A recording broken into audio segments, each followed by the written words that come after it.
Grace Mitchell had been called fragile for as long as she could remember, the whispers following her like shadows since childhood, when rheumatic fever had left her with a heart murmur and a body that others treated like glass. Her mother, Dr. Eleanor Mitchell, a renowned trauma surgeon at Boston General, had fought in 3 combat zones and saved hundreds of lives with steady hands and unshakable courage. Every night before bed, Eleanor would show Grace battlefield photographs, telling stories of resilience that made her daughter's eyes widen with wonder. Before we jump back in, tell us where you're tuning in from. And if this story touches you, make sure you're subscribed, because tomorrow, I've saved something extra special for you. Grace would fall asleep dreaming of following in her mother's footsteps, imagining herself in a field hospital, calm amid chaos, saving lives that others had given up on. The dream never faded. Through high school, despite constant warnings to take it easy, Grace pushed herself relentlessly. She studied medical textbooks until dawn, volunteered at emergency clinics, and secretly trained her body with careful, progressive exercises her doctors would have forbidden. Her medical school application to Westlake Military Medical Academy was met with raised eyebrows and concerned glances. Her personal physician had written a cautionary note that followed her application like a warning label. Candidate Mitchell shows exceptional academic promise but suffers from cardiac complications that may limit field readiness. The Academy Admission Board had never seen such contradictory recommendations, perfect scores alongside medical reservations. At Westlake, Grace continued to excel academically. Her diagnostic skills were unmatched, her surgical techniques flawless, her ability to innovate under pressure remarkable. Instructors whispered that she had an intuitive understanding of trauma medicine that couldn't be taught. Yet the same instructors watched her with wary eyes, waiting for her to collapse, to prove everyone right about her fragility. On evaluation day for combat medic certification, Major Diana Winters didn't sugarcoat her assessment. She barely looked up from her clipboard as she delivered the verdict. In combat zones, physical stamina isn't optional, Mitchell. Your condition makes you a liability. One episode of cardiac distress could compromise an entire mission and endanger those around you. Grace didn't cry. Most importantly, he noticed the way she positioned herself during emergency simulations, always anticipating the next complication before the instructors programmed it, always 3 steps ahead of even the most experienced combat medics. One Tuesday afternoon, Bennett approached Grace as she was recalibrating the hemorrhage simulation system. "Where did you learn to predict shock progression so accurately?" he asked casually. Grace looked up, surprised. "My mother taught me that time is everything. Whether you're treating a gunshot wound or cardiac trauma, you have to understand how minutes become seconds when blood pressure drops." Bennett nodded slowly. "Your mother sounds like a wise woman. The Academy held informal medical competitions every few months, mostly for training purposes and to identify exceptional talent. Grace had never been invited, but she usually watched from the observation deck, studying techniques and mentally tracking response times. This time, when Lieutenant Rodriguez fractured his wrist during preparation, Grace quietly suggested she could take his place. The skepticism was immediate. "The scenarios are physically demanding," someone pointed out. "You sure your heart can handle the stress?" Grace lifted the 30-pound medical pack without flinching. She had been training with heavier weights for months. The weight felt familiar against her back. The scenario involved multiple casualties in a simulated helicopter crash, with limited supplies and a 15-minute extraction window. Preparing and narrating this story took us a lot of time, so if you are enjoying it, subscribe to our channel. It means a lot to us. Now, back to the story. Grace moved through the chaotic scene with methodical precision, exactly as her mother had taught her. She triaged casualties with uncanny accuracy, performing a needle decompression on one patient while simultaneously directing pressure application for another. Her hands never trembled. Her breathing remained steady. By the 10-minute mark, she had stabilized 4 critical patients. By the 12-minute mark, she had improvised a makeshift transfusion system using parts from the helicopter debris. By the 15-minute mark, when the extraction team arrived, all 6 casualties were stabilized and prepped for transport. Grace's final score was 98 out of 100, higher than any combat medic in the Academy's history. Colonel Bennett recorded the entire simulation on his tablet. "Mitchell's trauma management exceeds our top field surgeons," he noted quietly. But the competition results were classified as a training exercise only. No official records were kept. No reports were filed. The next morning, Grace went back to her regular duties, and most people pretended the medical competition had never happened. Except Bennett. He began leaving advanced field manuals on her desk where Grace would find them. He started mentioning extraction protocols and battlefield conditions when she was within earshot. He never said anything directly, but he was preparing her for something he couldn't yet name. Grace absorbed every piece of information like a sponge. She studied battlefield psychology during her breaks, practiced one-handed sutures during her evening runs, and continued her secret training sessions in the abandoned warehouse beyond the academy perimeter. She still dreamed of serving on the front lines, but she was beginning to understand that there might be other ways to save lives under fire. 3 weeks after the medical competition, Westlake Military Medical Academy received intelligence about increased insurgent activity in the Kadaras region. Additional medical personnel were mobilized, more supplies were stockpiled, and training exercises became more frequent and intense.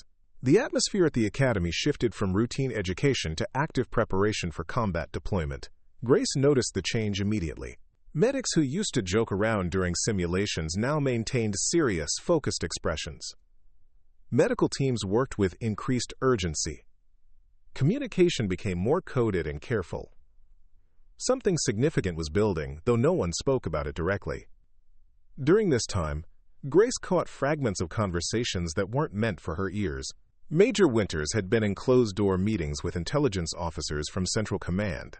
The Academy's trauma response teams were being reconfigured and evaluated daily.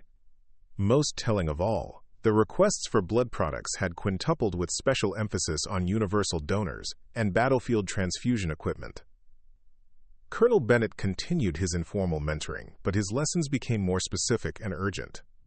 He taught Grace about treating injuries from improvised explosive devices, managing multiple casualties in hostile environments, and dealing with the psychological aspects of combat medicine simultaneously. "Why are you teaching me all this?" Grace asked one evening as they reviewed tactical evacuation protocols. Bennett looked at her seriously. "Because I've been watching you for months, Mitchell. You have something most combat medics never develop: the ability to make perfect decisions under impossible pressure. I have a feeling we're going to need that skill sooner than anyone expects." That night, Grace couldn't sleep. She stood by her quarters window, watching the medical transport helicopters, where maintenance crews moved in careful patterns. The academy felt like a coiled spring, ready to release tremendous energy at a moment's notice. Lieutenant Nolan Reed, one of the younger field surgeons, approached Grace the next morning while she was programming his team's training scenario. He was barely 30, with determined eyes and a calm demeanor. He kept a photograph of his twin siblings tucked into his medical kit, a reminder of why he had chosen to serve. "I heard about your performance in last month's medical competition," he said quietly. "That was some impressive trauma management." Grace continued her work without looking up. "Just luck, sir." "Luck doesn't stabilize 6 critical patients in 15 minutes, Reed replied. "That was skill. Pure skill." As he walked away, Lieutenant Reed paused. "Keep practicing, Mitchell. Something tells me we're all going to need to be at our best very soon." Grace watched him go, noting the tension in his shoulders, the way he kept checking his pager. Even the field surgeons could feel it, the invisible pressure building toward an inevitable confrontation. That evening, during her practice session in the abandoned warehouse, Grace pushed herself harder than ever before. She set up increasingly complex scenarios and practiced with deliberate oxygen deprivation. Her mother's voice echoed in her memory. "Preparation isn't about what you expect to face. It's about being ready for what you never saw coming." The alert shattered the pre-dawn quiet at 0430 hours. Grace jolted awake in her quarters, instantly alert. This wasn't a drill. The sound was different, more urgent, more desperate. "All medical personnel to emergency stations. This is not a drill. Repeat, this is not a drill." A coordinated attack had hit 3 forward operating bases in the Kadaras region simultaneously. The insurgents had used a new type of chemical agent, combined with traditional explosives. Half the medical teams were already deployed and overwhelmed. Those who remained behind were struggling to understand the nature of the chemical agent to prepare effective countermeasures. Grace sprinted to the medical center. But chaos had already taken over. Trauma teams were scrambling to prepare treatment protocols, but the surprise chemical component had been too unexpected. The deployed medics were either contaminated themselves or unable to effectively treat the rapidly deteriorating casualties. Through the static-filled radio, one voice cut through the noise. "This is Lieutenant Reed. I am at Forward Operating Base Epsilon with 37 contaminated casualties. Our medics are showing symptoms. The agent appears to be neurological. We need immediate guidance on treatment protocol. Anyone, please." Grace's blood ran cold. Lieutenant Reed, the young surgeon with his sibling's photo, who always approached every case with calm determination, now sounded desperate and afraid. The Academy's toxicology experts were debating treatment options, but the chemical agent's exact composition remained unknown. The command center reported that backup medical teams couldn't deploy until the agent was identified. Lieutenant Reed and his patients were alone, deteriorating by the minute. Grace ran to the chemical response laboratory. Her hands moved automatically to the spectrometry results that had just come through from the field samples. She grabbed the data and sprinted toward the research archives, a restricted area where historical chemical agents were documented and cataloged. The most comprehensive information was in the classified database on the third floor, accessible only to senior medical officers with specific clearance levels. Other personnel were too busy with emergency protocols to notice one training physician slipping into the restricted elevator.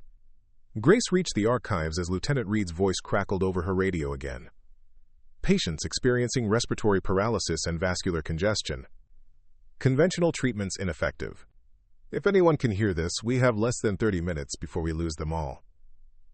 Grace accessed the database terminal, searching through thousands of chemical compounds and their effects. The symptoms matched nothing in the current military database, but she remembered something from her mother's stories.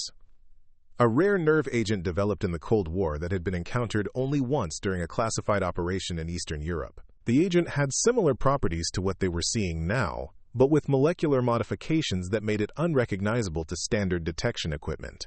Grace calculated the probable structure, cross-referenced it with the spectrometry results, and formulated a treatment protocol based on her mother's field notes that she had memorized years ago. Her heart was racing, the familiar pressure in her chest building, but she ignored it. The lives of 37 people, including Lieutenant Reed, depended on her being right. The standard protocol for chemical agents would be fatal with this compound. They needed a reverse approach. Calcium channel blockers instead of activators, cooling instead of warming, fluid restriction instead of hydration. Grace transmitted the treatment protocol directly to Lieutenant Reed's field unit, bypassing the command chain that was still debating options. "Reed, this is Mitchell. The agent is a modified compound K17. Reverse all standard neurological treatment protocols immediately. Start with 30 cc of calcium channel blockers, followed by controlled hypothermia.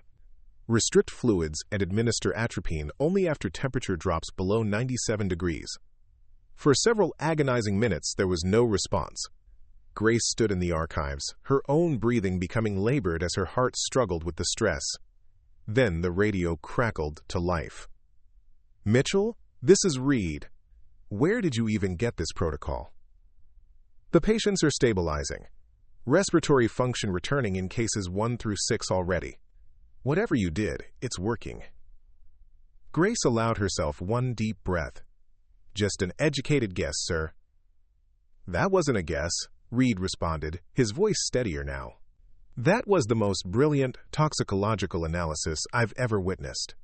Command wants to know how you identified the compound when our entire chemical warfare division was stumped." As emergency teams mobilized to support Lieutenant Reed's position, with the correct medications and equipment, Grace quietly slipped out of the restricted archives. She had accessed classified information without authorization, transmitted treatment protocols without approval, and interfered with the chain of command during a crisis. She had broken at least a dozen regulations in 30 minutes. Instead of facing disciplinary action, she was summoned to Major Winter's office the next morning. The Major sat behind her desk with Grace's personnel file open in front of her, the same file that contained her medical disqualification. "Sit down, Mitchell." Grace sat, back straight, hands folded, prepared for whatever consequences were coming. "That was extraordinary work," Major Winters said quietly. 37 lives saved, including one of our most promising field surgeons. Our Chemical Warfare Division has confirmed your analysis. The agent was indeed a modified K-17 compound, something we haven't seen in decades. "Ma'am, I can explain how I accessed the restricted archives." "No explanation needed," Winters interrupted. "We were wrong, Mitchell, and you were right." The Major signed a document and slid it across the desk. "Special Assignment Authorization. You're being transferred to the Tactical Medical Response Unit, effective immediately. You'll maintain your training duties, but you'll also be developing protocols for chemical and biological threats alongside our top medical officers." Grace stared at the paper, not quite believing what she was reading. "Ma'am, I'm not field certified. I'm just a training physician." "Yesterday, you were just a training physician. Today, you're the person who saved Lieutenant Reed's team and prevented catastrophic loss of life through quick thinking and extraordinary knowledge. Tomorrow, you'll be whatever we need you to be." The transfer was processed quietly. No press releases, no public ceremonies. Grace preferred it that way. She continued developing training scenarios and maintained her evening practice sessions. But now she also spent 4 hours each day working with Colonel Bennett and the Academy's elite medical response team. Other personnel began treating her differently, not with concern or dismissal, but with quiet, genuine respect. Someone had taken her old medical disqualification from her personnel file and posted it on the briefing room board. But they had crossed out the words, "cardiac liability," and written above them, "too valuable to lose." Lieutenant Reed visited her in the simulation lab 2 weeks later. "I wanted to thank you personally," he said. 37 families still have their loved ones because of what you did." Grace nodded, uncomfortable with gratitude. "Just doing my job, sir." "No," Reed said firmly. "You went way beyond your job. That's what makes the difference between someone who follows protocols and someone who saves lives when protocols fail." Her new designation appeared on the duty roster without fanfare. Antidote. The person who finds cures when others see only poison, even when no one expects her to be there. Word of Grace's extraordinary diagnoses and treatment began spreading beyond Westlake Military Medical Academy. Military medical networks carried the story to other installations, and soon requests began arriving for Grace to review complex cases and develop specialized protocols for emerging threats. The same officers who had dismissed her due to her heart condition now wanted to study her methods and incorporate her approaches into official medical training. Major Winters found herself fielding calls from Pentagon medical officials who wanted to know more about the training physician who made the miraculous diagnosis. Each conversation reinforced what the Major was beginning to understand. Grace Mitchell represented something the military medical corps had been missing. Proof that the most valuable medical personnel didn't always fit traditional physical standards. Colonel Bennett watched Grace's transformation with quiet pride.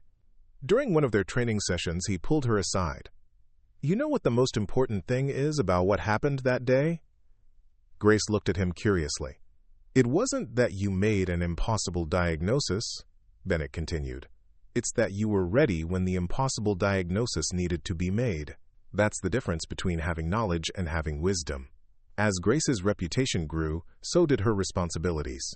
She began participating in threat assessment meetings, providing input on medical countermeasures for unconventional weapons. Her understanding of human physiology combined with her analytical skills made her uniquely valuable for anticipating how emerging threats might affect military personnel. But the most significant change was internal.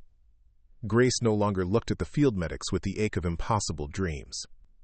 Instead, she saw them as part of a larger system that she was now essential to protecting. Less than/artifact, greater than I've created the first part of your story, following the same storytelling structure as the original, while creating a completely new narrative about Grace Mitchell, who was dismissed as fragile due to a heart condition but proves her worth by saving lives during a chemical attack. The script maintains the inspirational tone of the original while being entirely original with new characters, settings, and circumstances. I've kept the language clear and straightforward with proper punctuation for CapCut AI voice compatibility. This part introduces Grace, establishes her dream and the barriers she faces, shows her developing her skills despite rejection, and culminates in her heroic moment saving Lieutenant Reed and his patients from a mysterious chemical agent. 6 months after the Cadera's incident, Grace Mitchell found herself in an unexpected position of influence. The Tactical Medical Response Unit had evolved under her guidance, developing protocols that were being implemented across all military branches. Her reputation had spread beyond Westlake to international defense communities, where her approaches to chemical and biological threats were being studied and adopted. What began as whispers of respect had transformed into something more significant. Military medical personnel spoke her name with reverence. "Did you train under Mitchell?" became a question that could make or break a medic's credibility. Her methodologies were being taught in courses she wasn't allowed to attend due to her medical status. Grace remained focused on her work, developing increasingly sophisticated countermeasures for emerging threats. She had established a network of field contacts who sent her samples and data from remote locations, trusting her insights when official channels failed them. These field operatives didn't care about her heart condition. They cared only about her uncanny ability to see connections others missed. Colonel Bennett had been promoted to oversee all medical training for Special Operations Forces. Before leaving Westlake, he made sure Grace had access to every resource she might need. "They still underestimate you," he told her during their final meeting. "That's your greatest advantage." Grace smiled at her mentor. "I've never minded being underestimated. It gives me room to work without interference." Bennett nodded thoughtfully. "True, but there's a difference between working in shadows and hiding your light. You've saved more lives from your lab than most surgeons will in their entire careers. Maybe it's time the world knew that." Grace shook her head.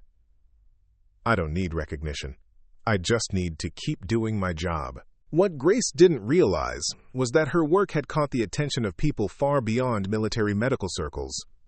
In remote compounds and hidden bases, individuals who specialized in chemical and biological warfare had begun noticing patterns in their failed operations. Someone was consistently identifying their agents and developing countermeasures faster than should have been possible. The first indication that something had changed came when Grace received an encrypted message from Lieutenant Reed, now Captain Reed, deployed with Special Forces in the Northern Territories. "Mitchell, we intercepted communications mentioning your name. Hostile forces are aware of your work. Take precautions." Grace dismissed the warning initially.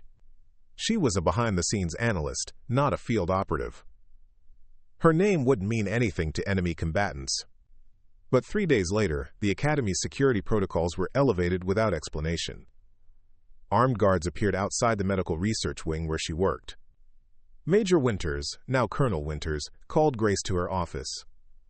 "Mitchell, we have a situation," Winters said, sliding a tablet across her desk. The screen showed intercepted communications between known terrorist cells. Grace's name appeared repeatedly, alongside discussions of elimination strategies and a specific number, $50,000. "They've put a bounty on you," Winters explained, her expression grave. "Your work identifying their chemical agents and developing countermeasures has cost them millions and demolished 3 major operations. You've become their primary target." Grace stared at the tablet, her mind racing. "This has to be a mistake. I'm just an analyst." "You've never been just anything, Mitchell," Winters replied. "You've become the single greatest threat to their biological weapons program. Your ability to identify compounds that should be unidentifiable and develop treatments that shouldn't be possible has made you valuable to us and dangerous to them." Security measures were implemented immediately. Grace was moved to guarded quarters. Her laboratory was relocated to a secure underground facility. Her communications were encrypted and monitored. Overnight, she went from being a respected medical officer to being treated like a high-value military asset. The transition was jarring. Grace had spent her life being told she was too fragile for field operations, too weak for combat zones, too vulnerable for high-stress environments. Now, suddenly, she had armed escorts and a security clearance that exceeded most field commanders. Captain Reed returned from his deployment and was assigned as Grace's security liaison. "The bounty has increased," he informed her during their first briefing. "It's up to $50,000 now. They're getting desperate." Grace looked up from her microscope, where she was analyzing a new compound discovered in a remote training camp. "I don't understand why they're targeting me specifically. There are entire divisions working on countermeasures." Reed leaned against her laboratory table. But none of them have your success rate. None of them can do what you do. Do you know your official record? 17 previously unknown chemical and biological agents identified and neutralized in 6 months. The next best analyst in the entire Defense Department has identified 3 in the same time period. Grace returned to her work, uncomfortable with the attention. I'm just doing my job. Your job has dismantled 3 major terror operations and saved an estimated 8,000 lives, Reed countered. The people targeting you have lost millions in development costs and years of research because of your countermeasures. You're not just an analyst anymore, Mitchell. You're a weapon. The idea was unsettling. Grace had never thought of herself as a weapon. She had wanted to save lives, not become a strategic military asset. Yet she couldn't deny that her work had evolved beyond simple medical analysis. She was now tracking development patterns, predicting future compounds, and designing preemptive treatments for threats that hadn't yet materialized. 2 weeks after the security protocols were implemented, Grace was summoned to a classified briefing with intelligence officers from multiple agencies. The meeting took place in a windowless room, 3 levels below the Academy's main buildings.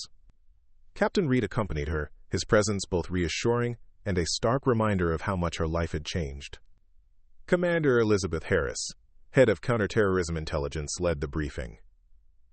Dr. Mitchell, we've identified the primary organization targeting you. They call themselves the Obsidian Hand, a collective of rogue scientists and extremists specializing in unconventional weapons. Grace studied the intelligence reports with clinical detachment.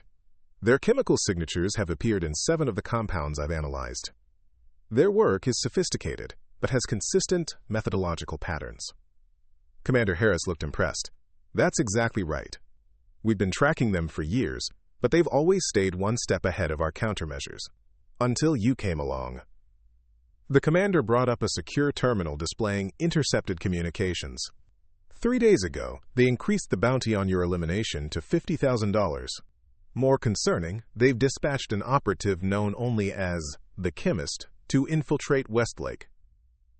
Captain Reed straightened, his hand moving instinctively toward his sidearm. The Chemist has been linked to at least 14 assassinations of scientific personnel across 3 continents. He specializes in methods that mimic natural causes or medical emergencies. Grace absorbed this information with surprising calmness. They're sending their best to eliminate me. That means we're hurting them more than we realized. Commander Harris nodded. Precisely, and that gives us an opportunity.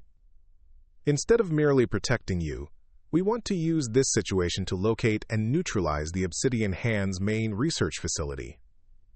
The plan was audacious.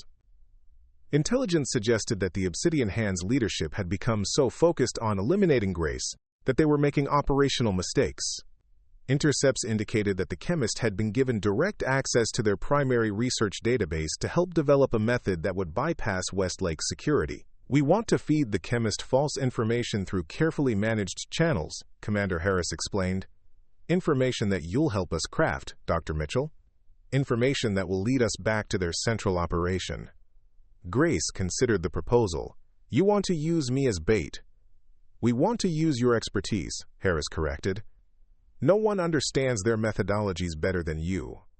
No one else could create disinformation compelling enough to convince them. The operation would be dangerous. Grace would need to continue her work while appearing vulnerable to attack. She would help craft scientific breakthroughs that would seem credible to the Chemist, while containing hidden tracking mechanisms that could lead back to the Obsidian Hand's main facility. Your heart condition, Captain Reed said quietly when they were alone after the briefing. The stress of this operation could be dangerous for you. Grace looked at him steadily. My heart condition is the reason I'm here in the first place. If I had been deployed as a field medic as I originally wanted, I would never have developed the analytical skills that led to this moment. Sometimes our greatest limitations become our greatest strengths. Reed studied her face. You're not afraid. I'm terrified, Grace admitted. But I've spent my entire life being told what I can't do because of my heart. I refuse to let fear stop me from doing what only I can do now. The operation began immediately. Grace worked with intelligence specialists to develop a fake breakthrough, a detection method for a class of compounds that the obsidian hand believed was undetectable. The information was planted in secured systems with subtle vulnerabilities that would allow the chemist to access it. Meanwhile, Grace continued her legitimate work, knowing she was being watched. Security cameras monitored every corner of her laboratory and living quarters. Armed guards maintained a visible presence while undercover operatives blended with the Academy's regular personnel. Captain Reed rarely left her side, coordinating the complex security operation while maintaining the appearance of routine. The strain began to take its toll. Grace experienced increased episodes of arrhythmia, carefully hiding them from medical monitors and concerned observers. She worked 18-hour days, analyzing real threats while simultaneously developing the false information trail. Her face grew pale, dark circles forming under her eyes. "You need to rest," Captain Reed insisted one evening, finding her still at her laboratory bench at midnight. Grace shook her head. "The latest intercepts suggest the chemist is already on Academy grounds. We're close to drawing him out. I can rest when this is over." Reed placed a hand on her shoulder. "You're pushing too hard. Your heart?" "My heart has never defined my capabilities," Grace interrupted sharply. "Don't you start treating me like I'm fragile now."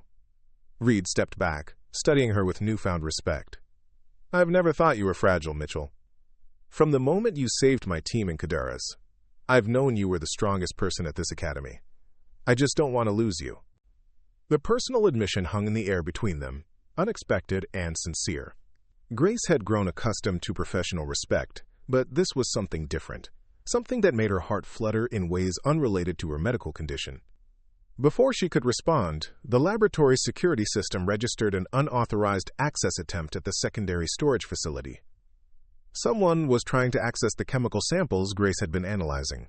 The chemist had taken the bait. Security teams mobilized immediately, but Grace stopped them with a raised hand. "Don't apprehend him yet. We need him to access the planted information and transmit it back to his handlers. That's our only chance to locate their main facility." For 3 tense hours, they tracked the chemist's movements through the Academy's systems. He was good, incredibly good, at avoiding detection, but Grace had anticipated his methods. She had created a digital trail that appealed to the scientific mind, breadcrumbs of brilliance that led inevitably to the falsified breakthrough. At 3:17 a.m., monitoring systems detected an encrypted transmission leaving the Academy. The chemist had found the planted information and was sending it to his superiors. Intelligence analysts worked frantically to trace the signal while maintaining the appearance that nothing was amiss. "We've got a location," Commander Harris announced finally. "Coordinates in the remote mountains. Satellite imagery shows unusual energy signatures consistent with a research facility." A strike team was assembled immediately. Captain Reed was assigned to lead the operation, his experience with chemical threats making him the ideal choice. As he prepared to depart, he sought out Grace in her laboratory. "We're moving out in 30 minutes, he told her. "The facility appears to be their primary research center. If we're successful, the obsidian hand loses years of development in their entire leadership structure." Grace nodded, trying to hide her concern. "Be careful. Their defensive measures will be sophisticated." Reed hesitated, then pulled something from his pocket. A small device the size of a playing card. "This is a prototype from R&D. It's a portable chemical analyzer based on your methodologies. The team will be able to identify any compounds they encounter in real time." Grace took the device, examining it with professional curiosity. "They've miniaturized my equipment. I didn't think that was possible yet. They fast-tracked it after Kadaras," Reed explained. "They're calling it Mitchell's Compass. Every special operations team will carry one eventually." Grace felt a surge of pride mixed with humility. "It will keep you safer in the field." Reed nodded, then did something unexpected. He reached out and gently took her hand. "The reason I'm telling you this is because I want you to understand something. Your heart condition never made you fragile. It made you develop skills and perspectives that have revolutionized how we protect our people. You've saved more lives by being exactly who you are than you ever would have as a conventional field medic." Grace felt her breath catch, not from cardiac distress but from the simple human connection. "Thank you for seeing that." "Everyone sees it now," Reed replied. "The people who dismissed you as weak, are the same ones who authorized a multi-million-dollar operation based on your analysis. The enemy put a price on your head because they fear what you can do more than they fear our weapons. As Reed prepared to leave, Grace handed him a small flash drive. This contains detection parameters for 3 compounds I believe they're currently developing. The analyzer won't recognize them yet, but this will update its database. Reed took the drive, recognizing it for what it was. Grace's way of protecting him and his team, even when she couldn't be there physically. "I'll bring this back to you," he promised, along with the chemist, if possible. The strike team departed at dawn. Grace remained in her secured laboratory, monitoring communications and providing real-time analysis as information came in. The waiting was excruciating. Every update brought a mixture of hope and dread. 4 hours after deployment, communications with the strike team were suddenly cut off. The operations center erupted in controlled chaos as technicians tried to re-establish contact. Grace stood in the center of the storm, externally calm while her mind raced through possibilities. The facility might have signal jamming capabilities, she suggested. Or they could be using a chemical compound that affects electronic systems. Colonel Winters looked skeptical. Chemical compounds that affect electronics? Is that even possible? Theoretically, Grace acknowledged. I've seen preliminary research on semiconductor degrading agents. If the obsidian hand has developed a practical application, she trailed off, already moving to her workstation. Her fingers flew across the keyboard as she accessed research databases and her own notes. If they've weaponized a compound like that, the team's equipment would be compromised, including communications and protective gear. Colonel Winters watched her work with growing concern. "Can you develop a countermeasure?" Grace nodded, focused entirely on the problem. "I need access to the Advanced Materials Lab and authorization to synthesize a stabilizing agent." For the next 2 hours, Grace worked with single-minded intensity, developing a compound that could neutralize the theoretical electronic disrupting agent. Her heart raced, occasionally skipping beats that sent sharp pains through her chest, but she pushed through, refusing to acknowledge the physical warnings. When the stabilizing agent was complete, the question became how to deliver it to a team they couldn't communicate with. Grace stared at the sealed container in her hands, frustrated by the limitations of distance and silence. "We need to send a secondary team," she decided finally. "Someone who understands both the chemical and tactical elements of the situation." Colonel Winters shook her head. "We can't risk additional personnel until we know what happened to the first team." Grace met her gaze steadily. "Then send me." The room fell silent. Colonel Winters looked at her in disbelief. "You? Mitchell, you're not field certified. You have a heart condition that prevents deployment. And you're the exact person the obsidian hand wants to eliminate." "Which makes me the perfect person to go," Grace countered.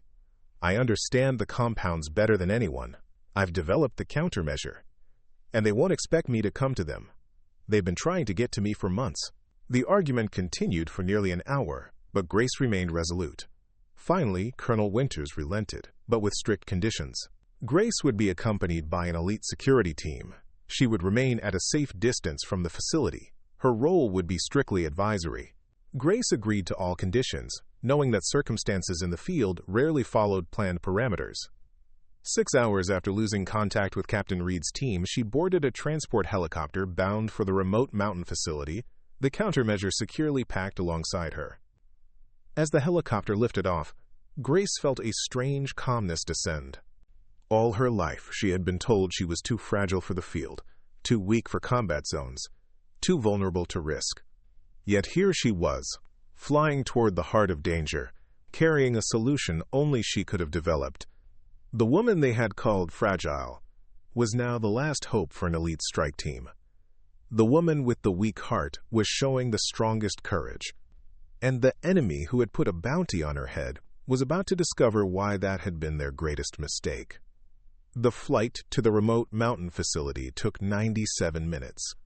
Grace spent every moment reviewing satellite imagery and preparation protocols with her security team. The 4-person unit accompanying her consisted of specialists in chemical threats and extraction operations. They treated her with professional respect, listening carefully to her briefing about the potential electronic disrupting agent and the countermeasure she had developed. "If I'm right about this compound, standard equipment will malfunction within 50 meters of the facility," Grace explained. "The countermeasure needs to be deployed as an aerosol to create a protective barrier around our gear and, hopefully, restore functionality to Captain Reed's team's equipment." Commander Vasquez, the security team leader, studied the delivery system Grace had designed. "And you're certain this won't affect our biological functions? Only the electronics?" Grace appreciated the direct question. Not once had Vasquez mentioned her heart condition or questioned her presence on the mission. "The compound is specifically designed to bond with silicon and metallic components. It won't interact with organic tissue." The helicopter began its descent into a small clearing 3 kilometers from the facility's location, far enough to avoid immediate detection, close enough to establish a forward base. As they touched down, Grace felt the first flutter of real fear. This wasn't a simulation or a laboratory. This was the field, the place she had been told repeatedly she didn't belong. "Dr. Mitchell," Commander Vasquez said as they unloaded equipment, "I need to be clear about operational parameters. You remain at base camp until we confirm the situation. If we verify your theory about the electronic disrupting agent, we deploy your countermeasure and attempt to re-establish contact with Captain Reed's team. You do not approach the facility under any circumstances." Grace nodded, accepting the limitations while privately acknowledging that field situations rarely followed planned parameters. "Understood, Commander. I'm here as technical support only." The security team moved with practiced efficiency, establishing a perimeter and communications relay. Grace set up her portable analysis equipment, calibrating sensitive instruments to detect trace elements in the air. If the obsidian hand was using the compound she suspected, even at this distance there should be detectable particles. The scanner hummed softly as it processed air samples. Grace watched the molecular analysis with growing concern. The readings showed exactly what she had feared: a complex organosilicon compound with properties that would disrupt electronic systems. But there was something else, something unexpected in the molecular structure. "Commander," she called, motioning Vasquez to her station. "The compound is more sophisticated than I anticipated. It has an adaptive component that allows it to modify its structure based on environmental factors." Vasquez studied the readout with a frown. "What does that mean for our countermeasure?" "It means a single spectrum neutralizing agent won't be sufficient," Grace explained. "I need to modify the formula to create a cascading neutralization effect." She began recalibrating the countermeasure, adding catalytic elements that would trigger a chain reaction. The work was delicate and complex, requiring absolute concentration. 40 minutes later, she had a revised formula that should counteract the adaptive properties of the obsidian hand's compound. "It's ready," she announced, "but there's a complication. The delivery system needs to be calibrated precisely to the concentration of the disrupting agent. Someone will need to take measurements at progressively closer distances to the facility." Commander Vasquez considered this information. "I'll send Specialist Morris to collect the data." "With respect, Commander," Grace interjected, "the calibration requires real-time adjustments based on molecular concentration patterns. I need to be the one collecting the readings." Vasquez's objection was immediate. "Absolutely not. You remain at base camp as agreed." Grace stood her ground. "Commander, every minute we delay puts Captain Reed's team at greater risk. I'm not suggesting I approach the facility, just that I move close enough to get accurate readings for calibration. 500 meters should be sufficient." The argument was brief but intense. In the end, operational necessity outweighed protocol. Grace would accompany Specialist Morris to collect the necessary data, while remaining well outside the facility's security perimeter.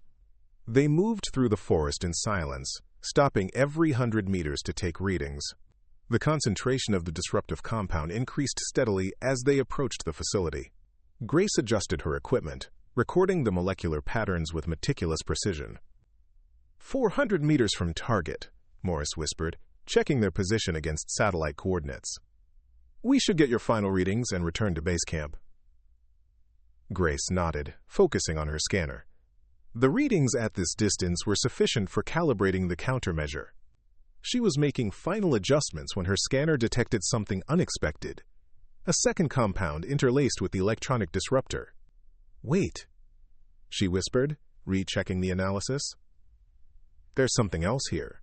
A neurotoxin, dispersed at low concentration. Likely a security measure to incapacitate anyone who approaches without protection." Morris checked his own equipment. "I'm not picking up any biological agents." "Standard detection equipment wouldn't," Grace explained. "This is molecularly bonded to the electronic disruptor. It's designed to separate only when it contacts human tissue." She studied the molecular structure displayed on her scanner.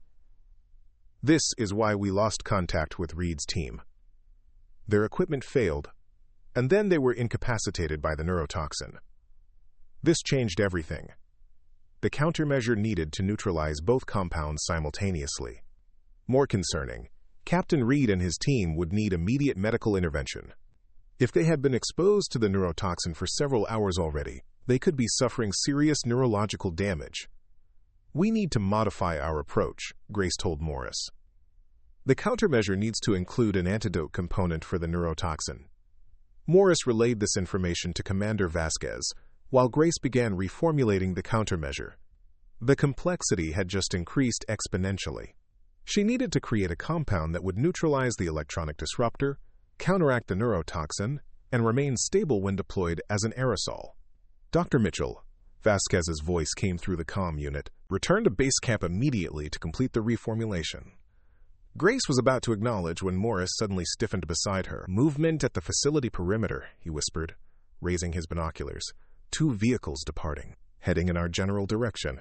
They retreated deeper into the forest cover, watching as the vehicles followed a rough road that would take them past their position at a distance of approximately 200 meters. Grace's mind raced. The vehicles would likely pass between them and base camp, potentially cutting off their return route. "Wait," she whispered, focusing her scanner on the vehicles. "They're generating a concentrated field of the electronic disruptor. If they pass between us and base camp, our communications will be cut off," Morris finished grimly. "And our equipment will fail." They had moments to decide: return to base camp and risk encountering the vehicles, or move away from their path but further from their team. Grace made a rapid calculation. The facility security perimeter extends north and west. If we move northeast, we can circle around the vehicle's path and approach the facility from an angle they might not be monitoring as heavily. Morris hesitated. "That puts us closer to the facility, not further. But it keeps us away from those vehicles and whatever they're transporting," Grace countered. "And it might give us a vantage point to assess the situation more clearly." The decision was made for them as the vehicles accelerated, clearly heading toward a position that would intercept their direct route back to base camp. Morris nodded tersely, and they began moving northeast, paralleling the facility perimeter at a distance that should keep them outside both the electronic disruption field and the neurotoxin concentration. As they moved, Grace continued working on the reformulated countermeasure using her portable equipment. The challenge was immense, but her mind thrived on the complex molecular puzzles. This was what she had trained for all those nights in the abandoned warehouse, solving impossible problems under pressure. They found a position overlooking the facility from an elevated ridge. From this vantage point, Grace could see the compound clearly, a series of low buildings surrounded by a security fence. More importantly, she could see Captain Reed's team's transport vehicles parked near the eastern perimeter, apparently abandoned. "There," she whispered, pointing. "That suggests they approached from the east and were incapacitated before they could secure the vehicles." Morris surveyed the area through his binoculars. No visible activity around the vehicles. No signs of conflict or resistance. Grace focused her scanner, adjusting for maximum range. "I'm detecting higher concentrations of the neurotoxin in that area. They would have been incapacitated quickly." She turned her attention back to the countermeasure formulation. With direct observation of the compound, she could fine-tune the molecular structure of the neutralizing agent. 20 minutes later, she had a completed formula that should counteract both the electronic disruptor and the neurotoxin. "It's ready," she told Morris. "But deployment is going to be challenging. It needs to be dispersed at the correct altitude and concentration to create an effective neutralizing field." Morris studied the delivery system she had brought from the academy. "This isn't designed for remote deployment," Someone would need to activate it from within the optimal dispersal range. Grace had already reached the same conclusion. Approximately 200 meters from the facility perimeter would be ideal. Close enough for effective dispersal, far enough to avoid immediate security response. Morris contacted Commander Vasquez, explaining their position and the deployment requirements. The response was immediate and firm. "Hold your position. We'll send Specialist Lopez with the aerosol deployment equipment. Under no circumstances is Dr. Mitchell to approach the deployment zone." Grace knew the plan made tactical sense, but every moment they delayed put Captain Reed's team at greater risk from neurotoxin exposure. She made a rapid series of calculations. Time for Lopez to reach their position, time to explain the precise deployment parameters, time for deployment, and dispersal. "The neurotoxin has a cumulative effect," she explained to Morris. "Based on time of exposure, Captain Reed's team may already be approaching critical neurological damage thresholds." Morris's expression was grim. "What's the window for reversible effects?" "Approximately 8 hours from initial exposure," Grace replied. "After that, damage to the central nervous system becomes permanent and potentially fatal." They both did the mental calculation. Reed's team had lost contact nearly 7 hours ago. The window for saving them was closing rapidly. A sudden burst of activity at the facility caught their attention. Personnel in protective gear were emerging from the main building, moving with purpose toward the abandoned vehicles. Grace focused her scanner on the group.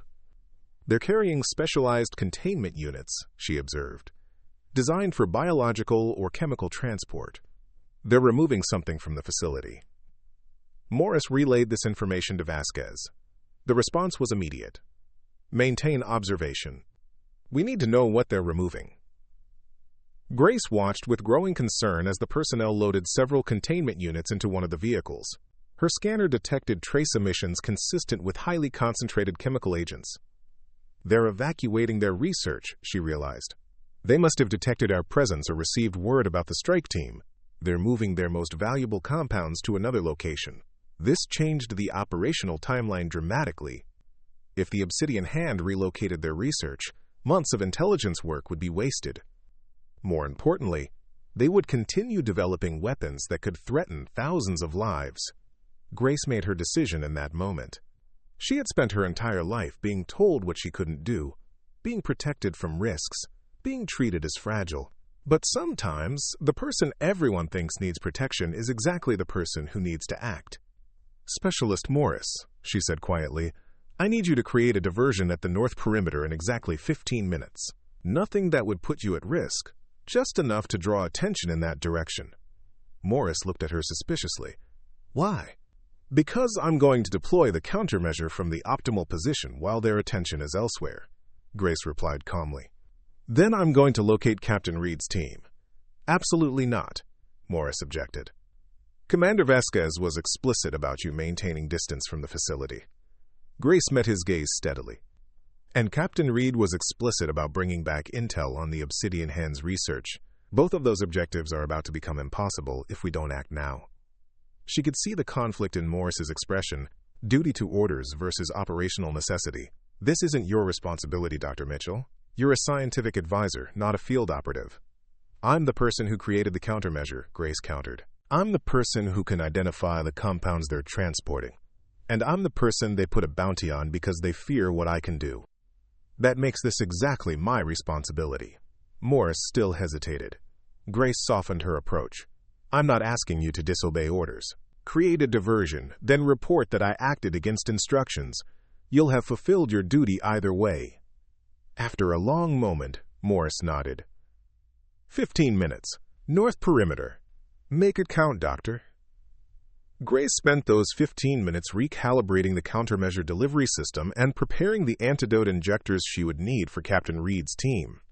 Her heart raced with a combination of fear and determination, but for once, she welcomed the sensation instead of trying to control it. When Morris moved away to position himself for the diversion, Grace took a moment to center herself. "Heart conditions don't define capabilities," she whispered, her mother's words becoming a mantra. "Courage isn't about fearlessness. It's about purpose greater than fear." Exactly 15 minutes later, a series of small explosions and light flares erupted along the north perimeter. The facility response was immediate. Security personnel racing toward the disturbance, attention diverted from the eastern approach where the strike team's vehicles remained. Grace moved quickly down the ridge, carrying the countermeasure delivery system and medical kit. She approached from the southeast, using the terrain for cover, calculating each movement to minimize exposure while maximizing effectiveness. 200 meters from the perimeter, she began to feel the effects of the electronic disruptor. Her scanner flickered, then went dark. The specialized equipment she had designed to resist the effect lasted slightly longer, but ultimately failed as well. She was now operating on training and instinct alone. At the optimal dispersal position, Grace activated the countermeasure delivery system. The device hummed softly as it released a fine mist that spread rapidly on the mountain breeze. She held her breath as the compound dispersed, watching for any visible effect. For several seconds, nothing happened. Then her scanner flickered back to life, its display scrambled at first, then gradually stabilizing. The countermeasure was working, neutralizing the electronic disruptor. Now she needed to find Captain Reed's team before the neurotoxin caused permanent damage. Grace moved toward the abandoned vehicles, scanner active, and searching for life signs. The facility's attention remained focused on the northern diversion, allowing her to approach the eastern perimeter without detection. Her scanner detected human biosignatures approximately 50 meters inside the perimeter fence, multiple bodies, minimal movement, consistent with neurotoxin incapacitation. The fence presented an obstacle, but Grace had anticipated this. The countermeasure had created a gap in the electronic security systems. She located a maintenance access point and used the specialized tools from her kit to create an opening large enough to pass through. Inside the perimeter, she moved quickly toward the biosignatures. Her scanner led her to a small outbuilding where she found Captain Reed and 3 members of his strike team.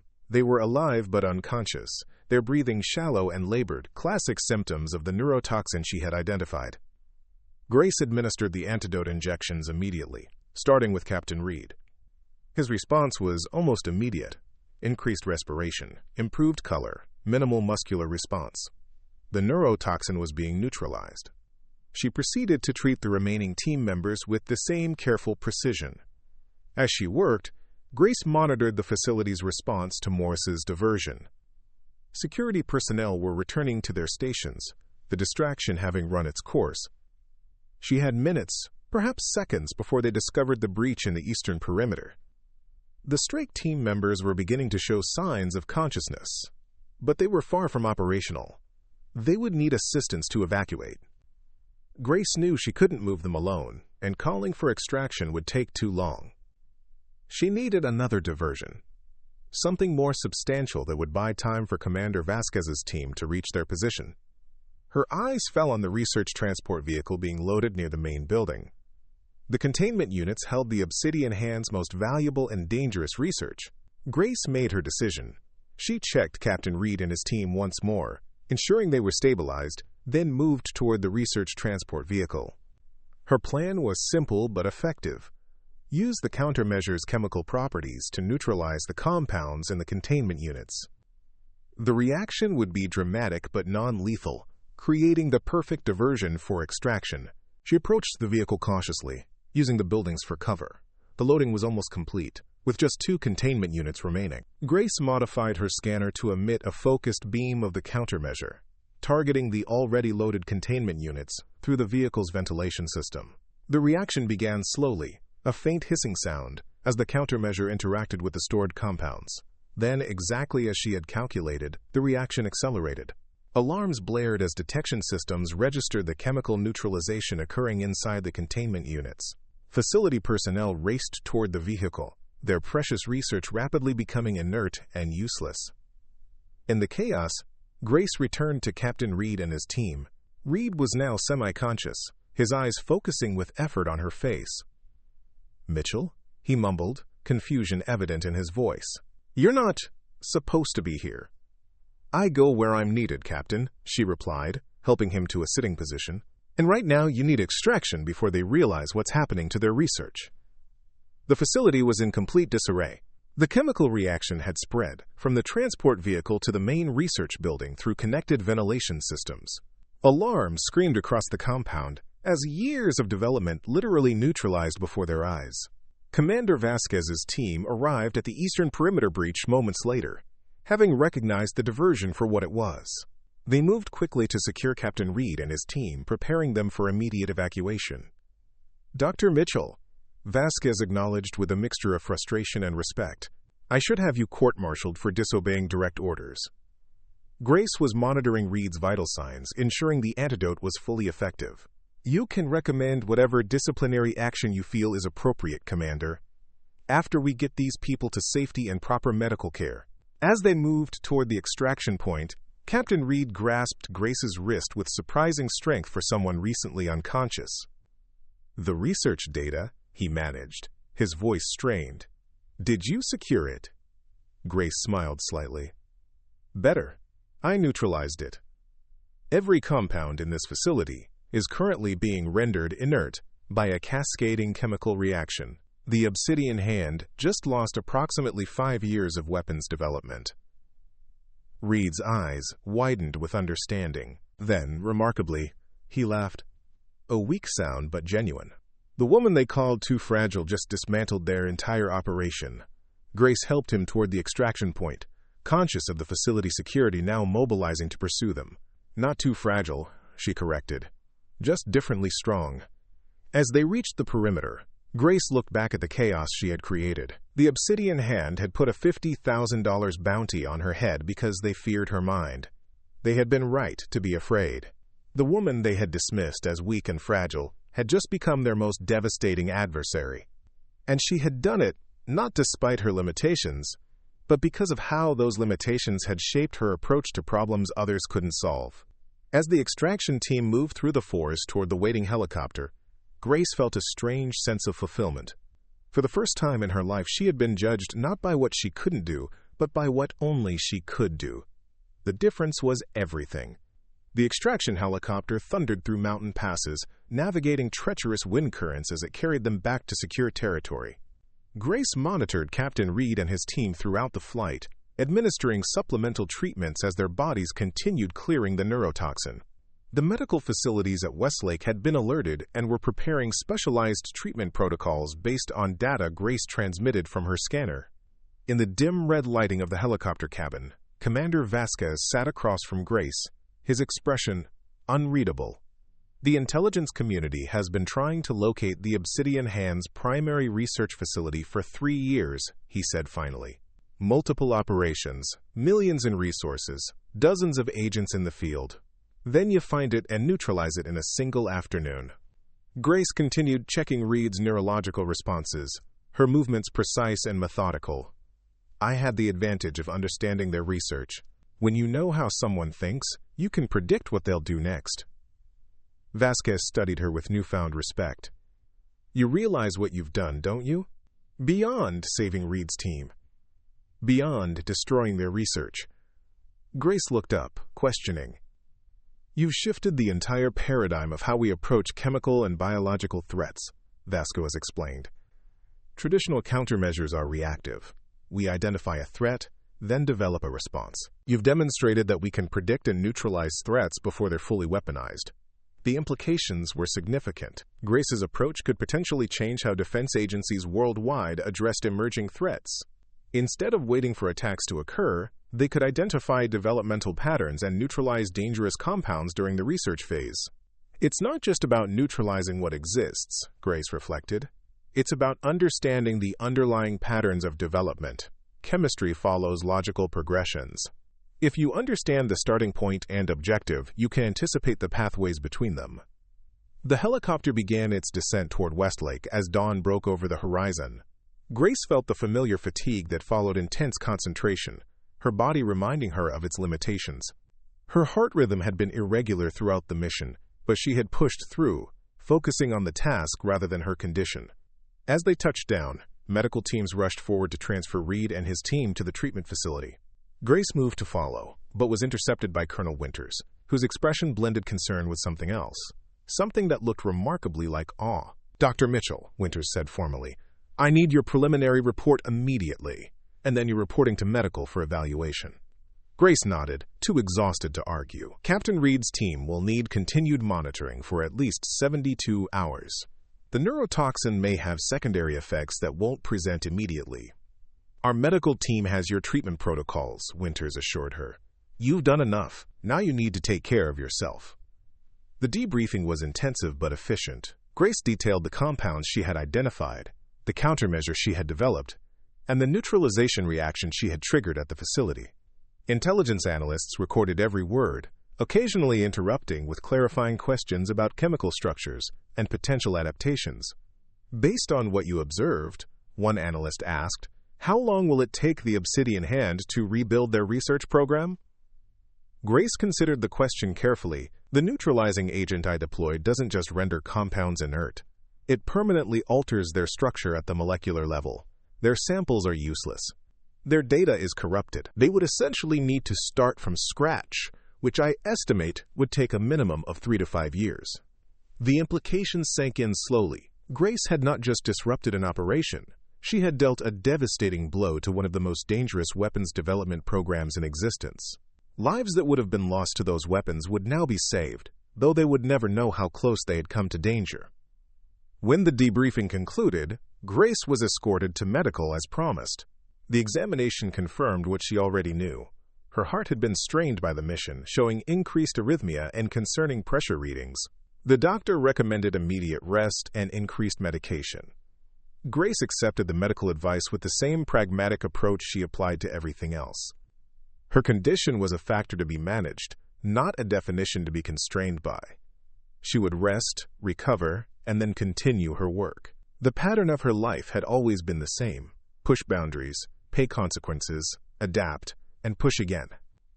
She was preparing to return to her quarters when Captain Reed appeared in the doorway of the examination room. He was still pale, moving with the careful deliberation of someone not fully recovered, but his eyes were clear and focused. They told me you were here, he said, stepping into the room. I wanted to thank you personally. Again, this is becoming a pattern with us. Grace smiled slightly. How are you feeling? Like I was hit by a truck, then poisoned, then hit by the truck again. Reed replied with a wry smile. But I'm alive.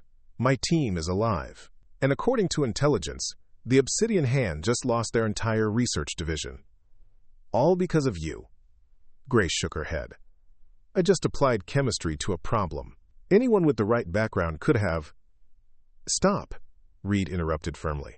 Stop diminishing what you did, what you are. He moved closer, his expression intensely serious. Do you know what the most remarkable thing about you is, Mitchell? It's not your brilliant mind or your courage in the field. It's that after a lifetime of being told your limitations define you, you still refuse to define others by theirs. Grace looked at him questioningly. You treated my team equally, Reed explained. 4 people with different backgrounds, different strengths, different weaknesses. You didn't see limitations.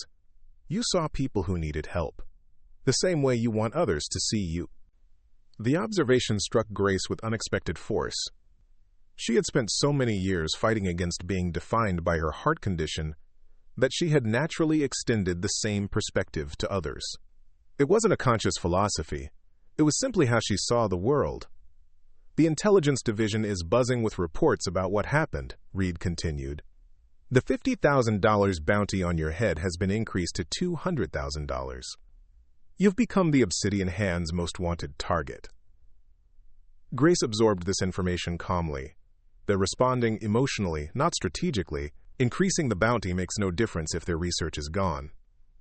They're not just after revenge, Reed countered. They're afraid of what you'll do next. And they should be. 2 days later, Grace was summoned to a classified briefing with senior defense officials. The meeting took place in the Academy's secure conference facility, attended by representatives from multiple agencies and military branches. Colonel Winters escorted Grace personally, offering context for the unprecedented gathering. What happened at the mountain facility has attracted attention at the highest levels, Winters explained as they walked. Your approach to chemical threats represents a paradigm shift that could affect national security strategy. Grace had anticipated interest in her countermeasure formulation, but the scale of the response surprised her. The conference room held nearly 20 people, including General Maxwell Hayes, Director of Defense Research and Development. The general stood as Grace entered, extending his hand in greeting. "Dr. Mitchell," he said warmly, "your reputation precedes you. I've been reviewing your work for the past 48 hours. Remarkable doesn't begin to describe it." The briefing that followed was unlike anything Grace had experienced. Rather than being questioned, she was being consulted. The defense officials wanted to understand her methodology, her predictive approach to chemical threats, and how it could be implemented on a larger scale. "What you've demonstrated," General Hayes explained, "is that we've been approaching chemical and biological threats from the wrong direction. We've been reactive when we should have been predictive. We've been defensive when we should have been preventative." The implications extended far beyond the obsidian hand. Grace's approach could potentially transform how governments worldwide addressed emerging threats. The ability to identify and neutralize dangerous compounds during development, rather than after deployment, could save countless lives. "We're proposing the establishment of a new division," General Hayes continued. "The Chemical Predictive Analysis and Neutralization Unit. Its mission would be to identify potential threats before they're weaponized and develop preemptive countermeasures." Grace listened carefully, understanding the significance of what was being proposed. This wasn't just a new team or project. It was a fundamental shift in strategic approach. "And we want you to lead it," Hayes concluded. "Full autonomy, unlimited resources, hand-picked personnel. Your medical status would be classified as a specialized qualification rather than a limitation." The offer was beyond anything Grace could have imagined. From being rejected as a field medic to being offered leadership of an entirely new division, the journey seemed impossible, yet here she was. "The Obsidian Hand isn't the only organization developing chemical weapons," Hayes added. "There are dozens of similar groups worldwide, many with state sponsorship and sophisticated research capabilities. They all represent threats to global security. And now, thanks to your work, they all represent threats we can potentially neutralize before they materialize." The meeting continued for hours, discussing operational structures, resource requirements, and strategic objectives. Throughout, Grace was treated not as a consultant or advisor, but as an equal, a respected authority whose insights were invaluable. When the briefing concluded, Colonel Winters accompanied Grace back to her quarters. "You don't seem surprised by any of this," Winters observed. Grace considered the question. "I'm surprised by the scale and speed of the response. But the underlying recognition? No, that doesn't surprise me. I've always known what I'm capable of, even when others couldn't see it." Winters nodded thoughtfully. "I was wrong about you, Mitchell. We all were. Your heart condition isn't a weakness. It's what made you develop the analytical skills that no one else has. If you had been a conventional field medic, you might never have developed the perspective that makes you so valuable now." "Our limitations shape our strengths," Grace replied. "I learned that from my mother. Every obstacle is an opportunity to develop capabilities others might never need." The next morning, Grace received an encrypted message from an unexpected source. The communication bore the signature of Eleanor Mitchell, her mother, still deployed in a classified location with a specialized medical unit. "I've heard whispers about what you did," the message read. "Official channels are buzzing with talk of the Mitchell methodology. They say you neutralized an entire weapons program single-handedly. They say you saved a strike team that everyone else had written off. They say there's a price on your head that keeps rising because the enemy fears you more than they fear armies. I always knew you would find your path, Grace. Not despite your heart, but because of it. Some people need to be broken before they discover how to be strong in entirely new ways." The message concluded with coordinates for a secure video call scheduled for the following day, a rare opportunity to speak directly with her mother after months of minimal contact. Grace felt a surge of emotion as she realized that for the first time, she would be speaking to her mother not as someone seeking guidance, but as an equal who had forged her own path. Later that afternoon, Grace visited Captain Reed in the medical wing. His recovery was progressing well, though the neurotoxin had left lingering effects that would require continued treatment. He was reviewing mission reports when she arrived, looking up with a genuine smile that transformed his features. "The woman of the hour," he greeted her. "Or should I say, the future director of Chemical Predictive Analysis and Neutralization. News travels fast around here." Grace took a seat beside his bed. "Nothing's been finalized yet." "It will be," Reed replied confidently. "They'd be fools not to put you in charge. Besides, word is you've already started developing profiles on 3 other research groups similar to the obsidian hand.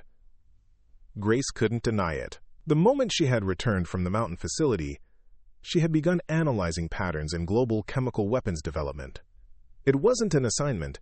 It was simply what her mind did naturally, identifying connections and projecting potential outcomes. "I've been thinking about what happens next," she admitted. The Obsidian Hand was just one organization. There are others following similar research pathways, potentially developing even more dangerous compounds. Reed studied her with admiration. "And you're already working on countermeasures." "Predictive countermeasures," Grace clarified. "Why wait for the threat to fully materialize when we can identify its developmental signature and intercept it early?"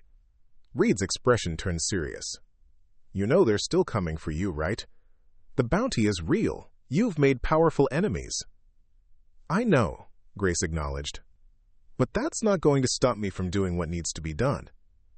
"It never has," Reed observed. "That's what makes you who you are." 1 week after the mountain facility operation, Grace stood in the newly established headquarters of the Chemical Predictive Analysis and Neutralization Unit. The space had been rapidly converted from a research wing at Westlake, equipped with state-of-the-art laboratory facilities and secure communication systems. Around her moved the team she had personally selected, a diverse group of specialists chosen not for conventional qualifications, but for unique combinations of skills and perspectives. Each had been rejected or overlooked in some way by traditional assessment methods. Each had developed extraordinary capabilities as a result. Dr. Leila Patel had been denied field research positions due to severe asthma, forcing her to develop remote sensing technologies that now exceeded direct sampling methods in accuracy.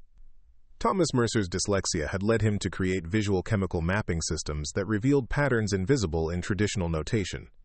Sarah Chen's autism spectrum diagnosis had kept her from team leadership roles, despite her unparalleled ability to identify molecular anomalies that others missed entirely. Together, they represented a new approach to team building, one that valued unique perspectives over standardized qualifications. Grace had insisted on this approach when accepting the director position, arguing that diversity of thought was essential to predictive analysis. "Dr. Mitchell," her assistant called. "The defense secretary is on the secure line for your daily briefing." Grace nodded, moving toward her office. These daily briefings had become routine as the unit established its operational parameters. Today's agenda included a preliminary assessment of 3 chemical research programs with potential weapons applications. As she prepared to take the call, Grace glanced at the framed document hanging on her office wall, her original medical disqualification from field service. Beside it hung the official authorization for the Chemical Predictive Analysis and Neutralization Unit, with her name listed as founding director. The juxtaposition was deliberate, a reminder of how limitations can become foundations for unprecedented strength. The heart condition that had closed one door had ultimately opened another, far more significant path. The secure line connected, and Grace began her briefing with characteristic precision and insight. As she detailed emerging threats and proposed countermeasures, she could sense the growing respect from officials who had once dismissed her potential based on medical statistics. Later that evening, as the facility quieted for the night, Grace stood by the window of her office, looking out at the academy grounds where her journey had begun. Captain Reed approached silently, having been cleared to return to limited duty that morning. "Penny, for your thoughts, Director Mitchell?" he asked, joining her at the window. Grace smiled slightly. "I was thinking about perceptions, about how we define strength and weakness." Reed nodded understanding. "I've been thinking about that too. About how the world almost missed out on your contributions because someone checked a box on a medical form." "It wasn't entirely wrong," Grace admitted. "I do have a heart condition. It does limit certain physical activities. Those are facts." "True," Reed acknowledged. "But they mistook physical specifications for capability. They couldn't see that limitations in one area often create extraordinary strengths in others." Grace turned from the window to face him directly. "Do you know what my mother told me when I was first diagnosed? She said, 'Grace, your heart may beat differently, but that just means you'll hear rhythms others can't perceive.' I didn't understand what she meant until recently." "And now?" Reed prompted. "Now I understand that we've been approaching human potential all wrong," Grace replied. "We assess people based on standardized metrics that miss the uniqueness that creates true innovation. The most valuable contributor isn't the person who fits perfectly within established parameters. It's the person who brings perspectives no one else possesses." Reed smiled. "Like a medical researcher with a heart condition who revolutionizes chemical defense strategy and earns a $200,000 bounty on her head from international weapons developers." Grace laughed, a genuine, unguarded moment of connection. Exactly like that. As they stood together in the quiet office, Grace reflected on the journey that had brought her to this point. From the girl whose dreams were limited by medical charts, to the woman whose name was now spoken with respect in the highest defense circles, and with fear among those who developed weapons of mass destruction. The path had been unexpected, filled with obstacles that had shaped her in ways no conventional journey could have. Each rejection had forced her to develop new approaches. Each limitation had become a foundation for unique strength. They had called her weak and fragile because they measured strength by singular standards. They couldn't see that true strength emerges not from meeting expectations, but from transforming challenges into capabilities that change the world. Now, with a price on her head and a division under her command, Grace Mitchell had become living proof that our greatest contributions often emerge from our greatest challenges. The woman they had dismissed as fragile had become the person they feared most, not because she overcame her limitations, but because she transformed them into strengths no one else possessed. "We should get back to work," Grace said finally, turning toward her desk where analysis of emerging threats awaited her attention. "There are still patterns to identify, compounds to neutralize, lives to save." Reed nodded, understanding the determination that drove her. "The world doesn't know how lucky it is to have you, Grace." She smiled slightly as she returned to her work. "It's not about luck. It's about seeing value where others see only limitations. And now that I have the resources to make a difference, I intend to use them." As night settled over Westlake Academy, Grace Mitchell continued working, her brilliant mind identifying patterns and solutions that would protect countless lives. The woman they had called fragile was reshaping global security strategies. The woman with the weak heart was demonstrating the strongest courage. And the enemy who had put a bounty on her head was learning a powerful lesson. Never underestimate someone who has spent their entire life proving that limitations are merely the beginning of extraordinary strength. Up next, you've got 2 more standout stories right on your screen. If this one hit the mark, you won't want to pass these up. Just click and check them out. And don't forget to subscribe and turn on the notification bell so you don't miss any upload from us.